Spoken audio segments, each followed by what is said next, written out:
thank you for coming here tonight. I will be talking today about Spark and about how to work with distributed data, how to process data in a distributed way, meaning how can we work with data on multiple CPUs but also on a cluster of machines. For that purpose, I will use an example which is just about data sampling with Spark. So, what will we do today? We will start with the Stream API that you probably know, and it will evolve to see how this maps into tools such as Spark. And the main point I will focus on today is to have a look at a few challenges that we have to face when we are dealing with processing data on a distributed environment. As I told you before, the example I will take all along is about data sampling Spark. This is an example that seems a little bit simple, but actually it will allow us to face few of the challenges that are quite common when we are dealing with distributed processing. So, as a reminder, I will start with the Java Stream API. You probably all know that, but let's have a look at the kind of typical operations that you have here. You have, for example, the ability to filter data, meaning you take data out of the collection you are starting with. You are also able to do mapping, which means you are transforming your data. If you have, for example, a string, you can make it another string, or you can take a specific Java object and make it another one.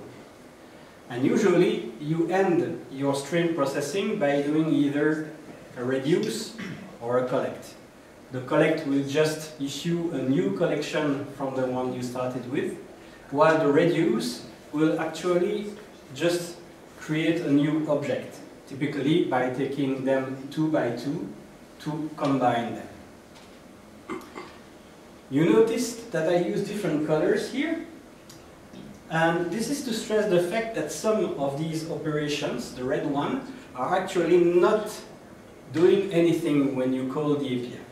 When you call filter, when you call map, you are just registering your intention to do something. You are, in some way, building an execution plan. It's only when you will hit one of those blue boxes that you are actually executing your execution plan. This is leaving to the system behind the opportunity, possibly, to optimize your operations if it's possible. So, I've put here an example just for you to refresh your memory. When you start with a collection, you have to explicitly switch to the Stream API and you do some operations like filter, map, to finally end with one of those blue operations like the reduce. Let's have a look at a few different ways to do this. You notice that I will often take examples in Scala. Don't worry if you don't know Scala. These will be very small examples, and I will, in the beginning, show how the operations are different in Java and Scala. Later, I hope you hopefully understand why I also put some Scala examples here. So here, the first example, I am showing you how to work with the good old Java for loop. If you want to do it in Scala, it's not very different. You have here, you are going through 0 until the number of iteration you want to reach, and to access your data, you just call your collection with the right index. There are good things with this for loop. One good thing that is not always there is that we have the index available. And we see that it's quite precious in some operations. On the other side, we don't have no explicit operations there. What I mean there is that you don't know whether you are filtering your data, whether you are transforming it. You just know that there are operations. But there are no such thing as an explicit map or an explicit filter. Another very important point is that it's very hard to use a for loop without having side effects outside that for loop. What I mean there is that usually you need to have another variable outside the loop that you will modify. For example, if you are building a new collection, you will have to create your collections outside your for loop and then put items inside while you are executing your iteration. And you'll see that doing this, the side effect, is something that can hurt us when we are distributing the processing. Here is the other typical example. This is just the enhanced for loop and the equivalent in Scala. This has the same issues, except that in some way it's a little bit worse because we don't have the index anymore. So depending on your use case, you may need or not your index, and you can choose between those two. And then we have the stream. And the stream has some interesting side effects. Well, the drawback is that we don't have index neither, but here we can quickly see what kind of operation we do. We know whether we are filtering or mapping, things like that.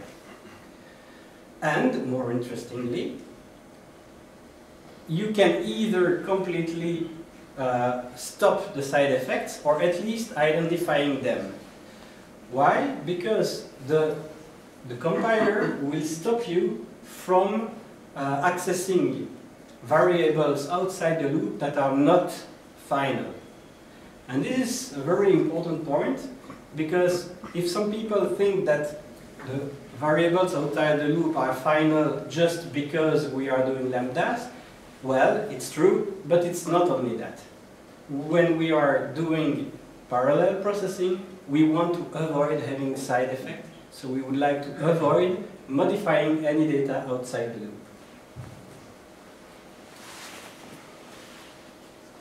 Just a side note here, you probably already heard about MapReduce. MapReduce was this famous paper that was published by Google many years ago. And when you have a look at the Stream API, you could think, okay, there is MapReduce inside Java. But that's not true. The operations MapReduce that we have in Java are actually operations that were already existing in other languages much before Google published its paper. The interesting thing in this paper is that those map and reduce paradigms are used in order to distribute computing over a cluster. And this is what makes this paper interesting. So is it the same thing? Not really here. If you are doing parallel streaming, then you are getting close, because you are distributing your process over multiple threads, but the Google paper goes even further, because you can also distribute over a cluster of machines. And so came Spark. What is Spark? It's an Apache project, part of the Hadoop ecosystem. And this framework allows you to distribute processing over data over multiple CPUs, but also over multiple machines.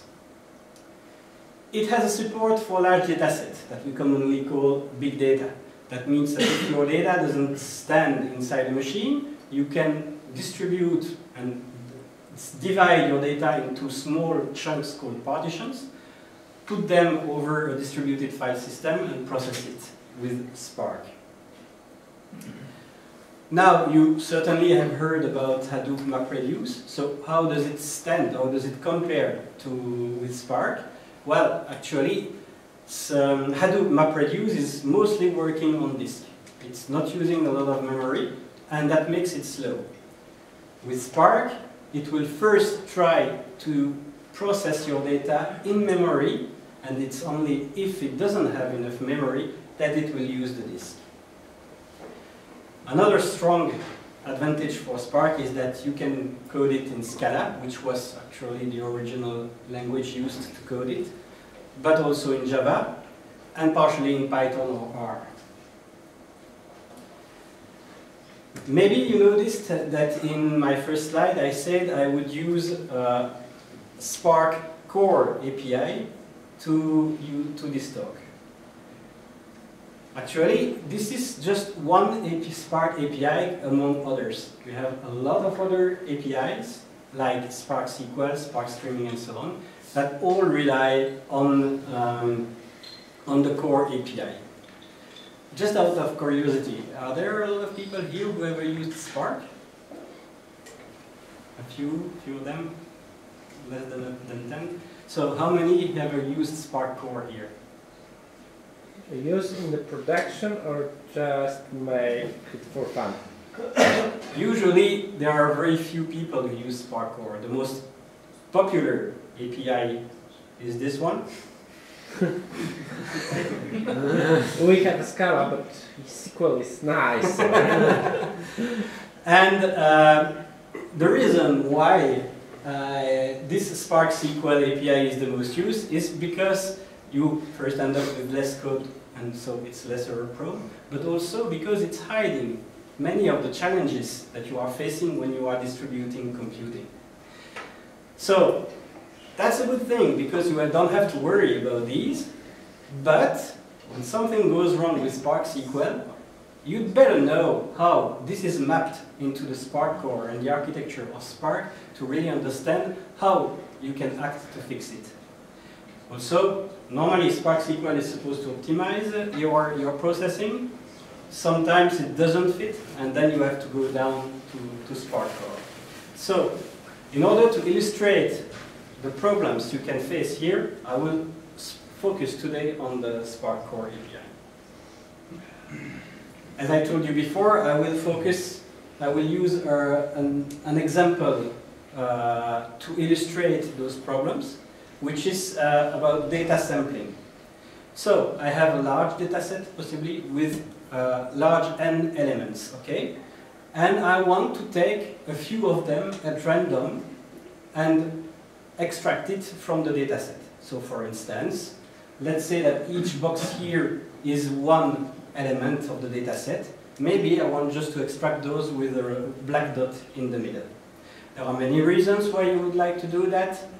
One example that we use in Colibra is that we just want to take some examples of the data set and show it to the user. Other reasons could be that you want to just estimate some statistics, and want it fast, you will take samples first before doing calculation. Maybe you want to partition the data to have a training set for machine learning. There are many reasons why you want to do that. Let's first have a look at a very naive algorithm to take these samples. Well, I could simply take the first elements of my data set. And, well, that is quite easy to code, right? If you are in Java, you just call list.sublist. If you are in Spark, you code something like this, rdd.take n value, supposing that I want to have small n samples. Short remark before we move on. RDD is actually the kind of collections that are used in Spark. So instead of working with a list or a set, you are working with a resilient distributed data set. Now, this example is a bit too naive, because if your data set is ordered, like for example a dictionary is, or if it's clustered, it has pattern inside, the fact that you take these values on top of your list will not give you a good view of the samples. Those samples are not very representative. So let's throw this algorithm away, because it's not a good one. Let's have a look at a more complicated one. Here, let's suppose I have my original data set, A, with all the data D inside, and I will want to extract some samples, some random samples from there. Here, for clarity, I colored them in red. What I could do is take a random number, let's say 4, select the element whose ID or whose index is 4 in the data set, put it into B. And then I run this small n times, as many times as I need to get the number of samples I want. Here is how I could possibly code this. In Java, it's very simple. You first have to create a random number generator. You want to find the number of values you have in your... I'm sorry, this is not how you should create a randoms in Java, really. because you're using because this is a true evil, really, because you are setting it always with the same value, so it's not truly random. End of interrupt, sorry. And actually, you are right and wrong at the same time, because we want the algorithms to be reproducible. So always return the same samples. You have two types of algorithms that are easy to unit test and the other one. This is the first group. When you are... Well, I know this would be what let's say American Army would require, because they need predictable randoms, right? Where they have their test or something. So if you need to have like the same scenario several times, this is the way. But you could use system.current time millis. I don't use it here. All right. And in order to have it reproducible, and by the way, it will help me to show another drawback of the algorithms later. I took some shortcuts here and there. Yeah, truly I could, for example, assert that small n is really smaller than big N, but this will just clutter the code with things that you can certainly find by yourself. I want to keep the code as short and concise as possible. Also, if you want to have a real correctly distributed random number generator, there is a better one provided by Apache. I don't have it mine here, but that we use inside our product. So, you will see in the next few slides I will do a lot of mistakes. This is done on purpose. Yeah, just it would be nice if you say that this is a clearly made mistake, because people are copying and pasting, or a lot of youth are just like okay.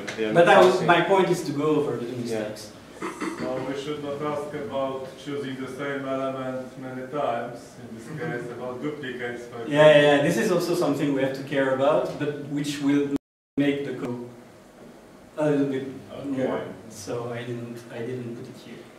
I think if I remember, when I have pseudocode, I have it like that, but not in the real code. So where was I? Selecting random elements of the collection. So I will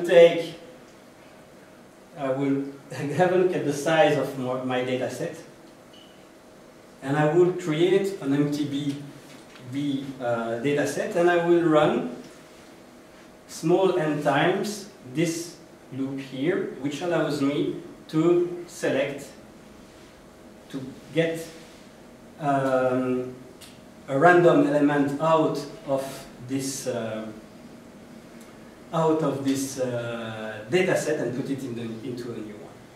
If I want to do this in Scala, this is very similar. You will have to find the size. You see here that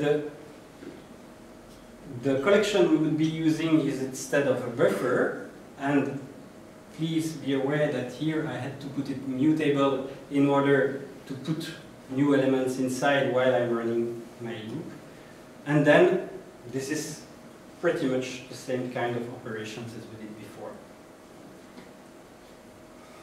There are advantages with this operation. It's quite fast to run it. It's easy to read and understand. So, are there some issues with this? except the seed.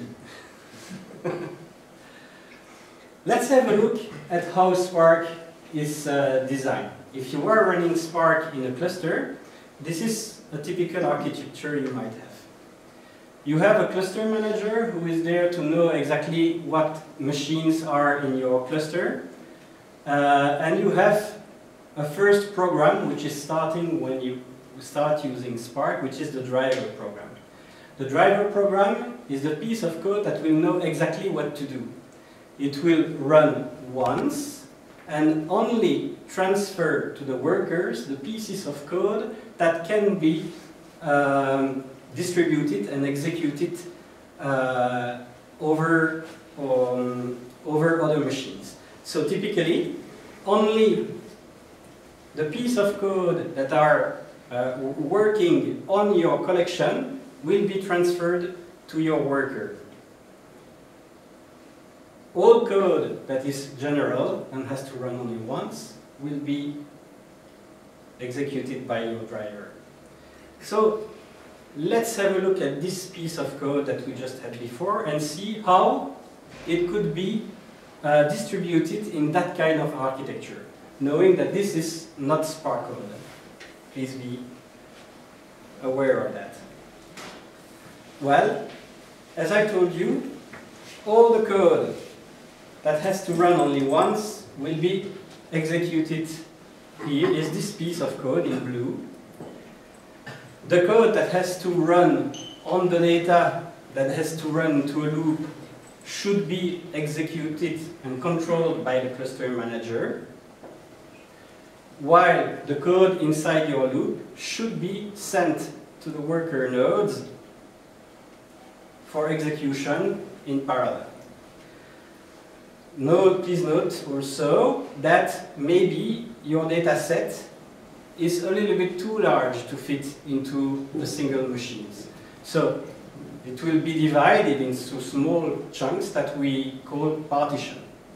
And workers will be assigned to work on one partition, one after the other. As soon as a worker has finished with one partition, it will receive another one to process until all partitions are completed, and the final result can be given back to the driver, and then the driver can proceed to the rest of the operations.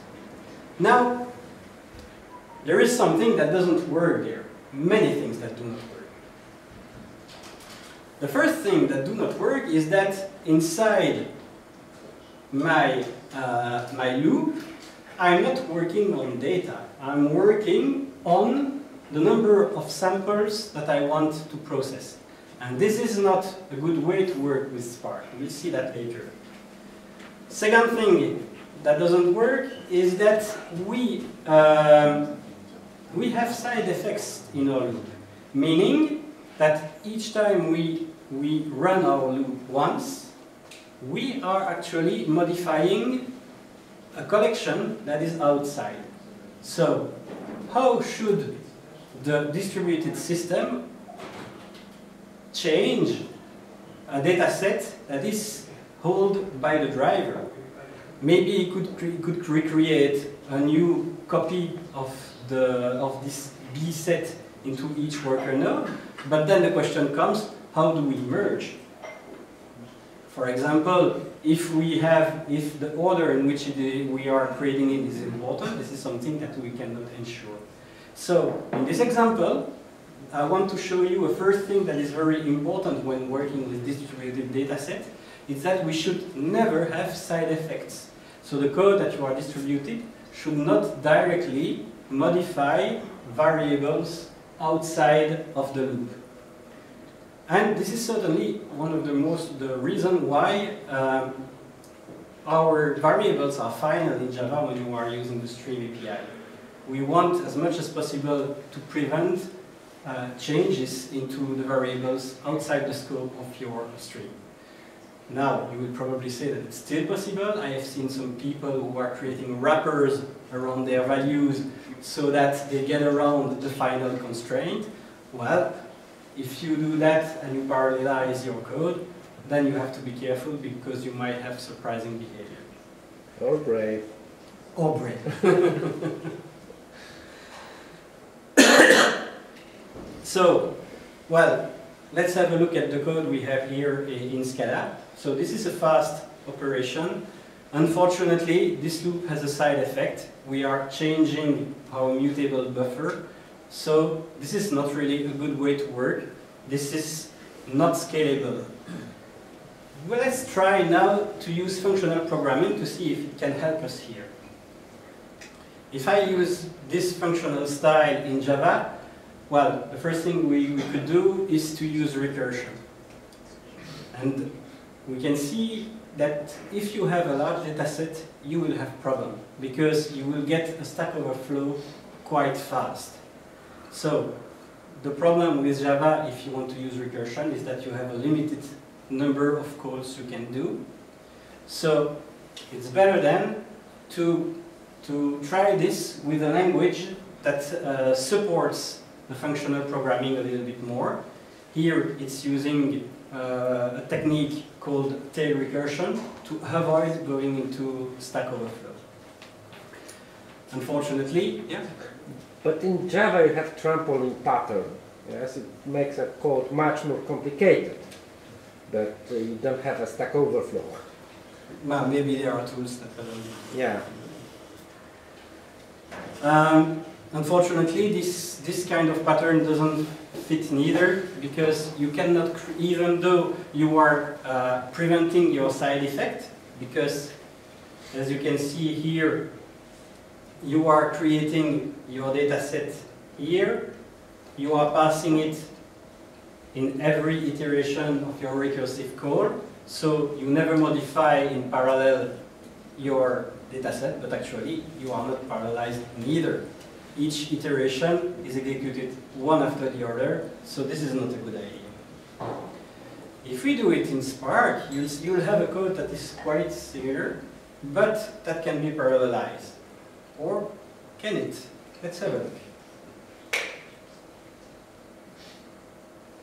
So, here we have real Spark code. We have our random number generator. We can count the number of values we have in our data set, supposedly a large data set. We don't have, the first problem we have here is that we don't have an index in Spark with the collections, the RDD collections. If you want to have the index linked to each of the values in your data set, you have to call zip with index, which will transform each item in your collection into a pair of strings here and your index. And then you can use the same recursive pattern here. So you start with your empty data set, and you will add one by one items into the data set until you have reached small n numbers of samples as you want. Now, how can you pick up a value to put into your data set? You have to pick up randomly an index for your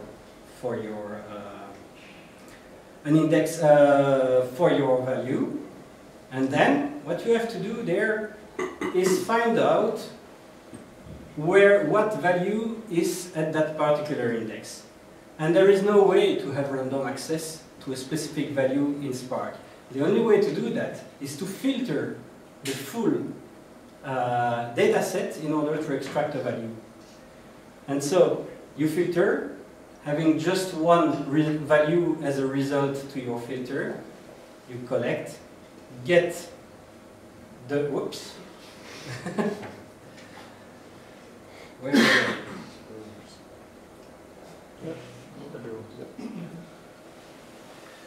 You collect in order to get the result. You extract the only result you can get and just keep the value itself. Well, this is an algorithm that could possibly work, but which is not very efficient. The reason why it is not efficient is that because you have to read your data a lot of times, meaning loading it from the hard disk drive, putting it into memory, assuming it's a large data set, and then going through the full data set. Could you use the random outside of the loop and produce the, I don't know, n randoms and then filter it out? Yeah, that's the loop. And so, here the problem is that what I call a pass over data is the act of loading the data and going through each of the items inside the data. Count is one, zip with index is another one, and each time you do this collect, you are triggering one more pass over the data. So, in the end, you have small n plus 2 passes over the data, and it's taking a lot of time to go through this. So, again, this is something that could work, but which is not very efficient. And the key thing here is exactly the same thing as before. It's not, the loop should contain, should work on the data and not on anything else. Here, the problem is that we are looping over the small n values and not over the data. So, again, the loop is not distributed and it's not the right way to work. The algorithm, another version, and it's the one you are suggesting a moment ago, is to build the list of indexes beforehand and then compare each value, the index of each value, with that set. So, we are first creating a new set of values which will contain all the indexes of the values that are samples. And then we will go through each element one after the other, and if the index of that element belongs to this set of random numbers, then it's a sample and we can extract it. We could do this in Java. I used here a regular for loop in such a way that I can keep the index of the values. We have two loops, one to build our set of random indexes, and the second one to go through all the different values and decide whether it should be part of the result or not. This is also an algorithm that is pretty easy to understand. It's a little bit slower than the previous algorithm in some cases, but it's still not scalable as it is. If we do it in Scala code, here is how we would do it. Here you have, as usual, the count to know how many values we are. In this line here, we are building our set of random numbers, and then we are creating our result by using filter, map, and collect. So you see, this is something that is very similar to what you would get if you were using if you were using streaming API in Java. The only thing that could be missing is this operation zip with the index, which is creating pairs of value with its index. And then we gained a lot of performance. We only have 3 passes over the data, and it's much faster than the previous algorithm. But there are still some possible drawbacks. What if the R dataset containing all the indexes is big in itself? Then we would have to transfer this R dataset into each worker node of Spark so that each index can be compared to this R dataset. So you may possibly have a lot of data transferred over the wire if you have a lot of samples to take. Actually, this is quite a reasonable algorithm, but there are ways to make it a little bit better. But in order to do so, we'll have to do a little bit of mathematics. Sorry about that. So if you don't like mathematics very much, you can make a pause, and I will see you back after the fourth algorithm. Maybe you know about Bernoulli trials. If you toss a coin, you normally have 50% chance of having head, 50% chance of having tails. So the probability of having head is 0.5. The probability of having tails is 0.5 as well. If you have other experiments like the unfair coin, well, this probability can change a little bit. You can have, for example, 60% chance of head and 40% chance of tails. Can we have a way to use this for our specific problem? Let's try. Let's say that we have this A data set that we all know here. We know that some of the values inside should be samples. These are the red ones.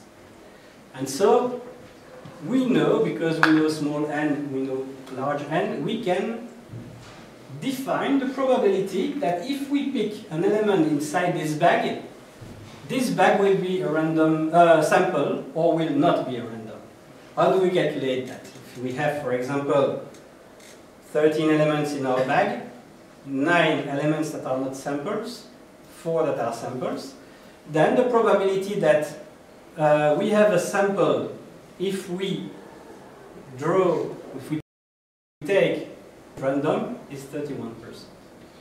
The probability it is not a sample is 69%. So let's try to do something a little bit different here. What if we were taking each element one by one and would check the probability that this element is a random value, is a sample or not? What we will do is generate a random number between 0 and 1, and if this random number is over the probability of being a sample, I will consider it's not a sample, and I will not put it into B. If the value I generated is under the probability, then I will put it. And I will do this for each value in my data set, and then, hopefully, I hope that I will have the right number of samples inside my final data set. Let's have a look at the code here. If I would just focus on the Spark code. So I have my random number generator, I know how much elements I have in my data set, and the probability of an element to be a sample is simply small n divided by large n. And how could I create my final data set? I just need to filter like this. If the next random value is under the probability, then I will consider that my item is a sample. So, as such, this algorithm just requires only 2 passes over the data. One to count. How do you know that the next value is under the probability? So how We just toss the coin? We are just tossing a coin. Huh? For each value we have in front of us, we are tossing a coin. If it's under the ratio of values that are samples, I will take it. If it's over the ratio of values I want, I will discard it. So you, at the beginning, you should guess the probability, yes? So, if you have, for example, in the simple example of the coin, it's a 50-50, yes? Mm-hmm. But in the real world, it's a little bit more complicated, yes? So, this is how you calculate your probability. Yeah, I know that. Yeah, mm-hmm. I should know the whole set of, more or less, whole set of data, yes?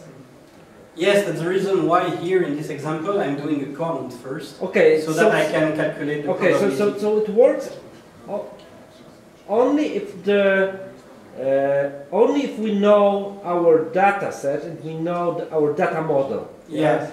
The model of the world that we There have are in the data. two ways to interpret the precondition for this problem. Either you have as a request or as a requirement, I want small n values, and then you have to calculate the probability by counting all the values you have. Or the requirement says I want, for example, 10% of my data set. And then it's easy because you only need one pass to apply this processing. It depends on the requirement. Okay. Yeah, but because if you need only the part. Might produce 5 instead of 4, yes? I was coming to this. I was going to ask you if this algorithm really works. No. No. It depends of the model. There's a reason why I have question marks here. Yeah. And you are right. Sometimes this algorithm will not give you the right number of values. I did some experiment. Let's say I have 1,000 values in my data set. I want 5 samples, so my probability is not 0.5%. And I executed the program 10 times. And as you can see, I don't have the right number of samples. The mean is 6.1. What we observe is that the result is correct on the average. The reason why it doesn't work is that R is a random variable, so the data set we have at the end is also a random variable. And what we get is actually a binomial distribution, meaning if you are lucky, then you will get the right number of samples, but if you are not, you may have a little bit more or a little bit less. So, for example, if you want 20 samples from 100 value, you have around 10% chances only that you get the right number of samples. Otherwise, you get a little bit less or a little bit more. So, this may be fine, this may be good enough for you. If your requirement is, for example, to have around 1,000 samples, if you're fine having a little bit less or a little bit more, that will be fine for you. But if, for example, your use case is that you want to have exactly 20 samples to show to the user, you don't want to end up with sometimes 15, sometimes 14, sometimes 18, sometimes 22. No, you would like to really have 20 samples, and you want these samples to be representative of what is inside your data set. So we can rephrase the problem a little bit differently and say that we want to have at least, for example, 5 samples among 151 values. And the idea to solve this is to actually raise the probability that you have a certain number of samples.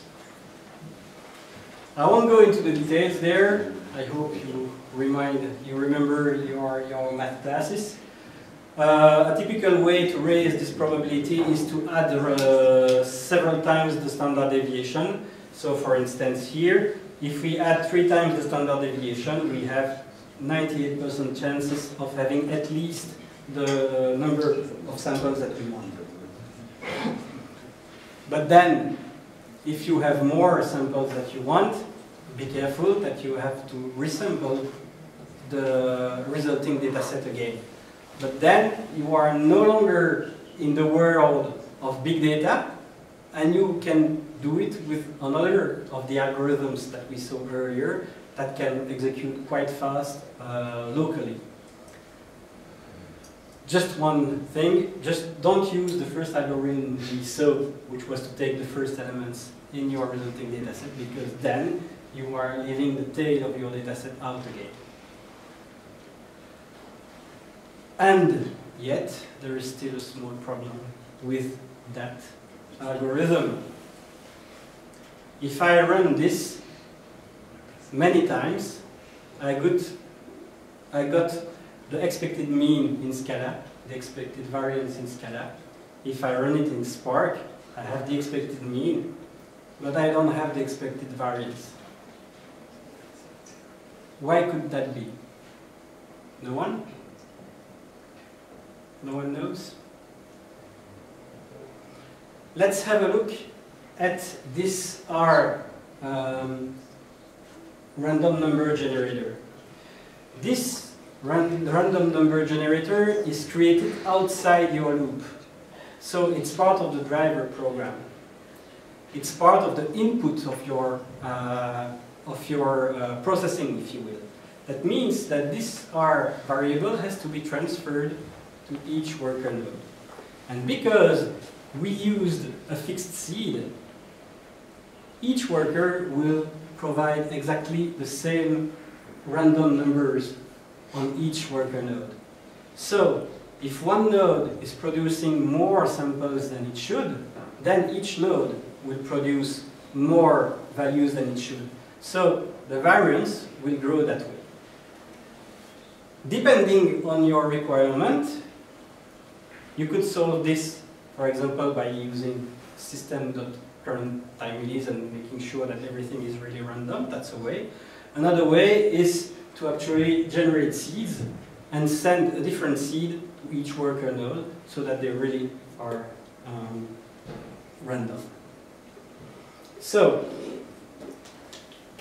what should we take from this talk? Well, there are really good things when you are using this map and reduce pattern like we have in the Stream API, because we are isolating our data processing from side effects, if you don't abuse it, obviously. And when the guys from Spark designed their API, they took the API that was provided by Scala because it's just the right API for that purpose. And if you have a look, if you compare the Scala code and the Spark code for the same algorithm, you'll see that they are almost the same. There are almost no difference, except that it's a different kind of connection that is used as an input. One important thing to take is that we should avoid all side effects when we are distributing computing. Another important thing to do is to have a look at the variables you have in your driver program that has to be sent to each worker node. If it's just an integer, if it's just a couple of strings, that's fine. But if you have to send a full data set to each node, for example, in order to check, we had the example of the random number data set, then you are transferring a lot of data to each worker node, and this may not be very efficient. So maybe you have to think a little bit about your algorithm to see if you can reduce the size of the data that you will transfer to each worker node. Obviously, the data you are transferring must be serializable because it will be sent over the network. And also important, the data must be independent on how the data that you are sending over the wire must be independent of how the data is partitioned. This is not what I have with my initial random number generator. The random number generator had results that were depending on how the data was partitioned, because it was generating the same numbers for the same values in each partition. So, this requirement was not met. And probably the most important thing, when you are distributing computation, you should minimize the number of passes that you are doing over the data. If the data is small and is fitting in memory, that shouldn't be a problem. But if the data is big and is stored on the hard disk drive, then you will have to load it, go through it, and then unload it to make room for the next partition. small remark to end this. Well, when you are dealing with big data, there is a chance that some math can come up at times that you didn't expect and get in the way. This is the case here. We thought we were just taking some samples, and suddenly we had a binomial distribution. And that is it for me today. Thank you all.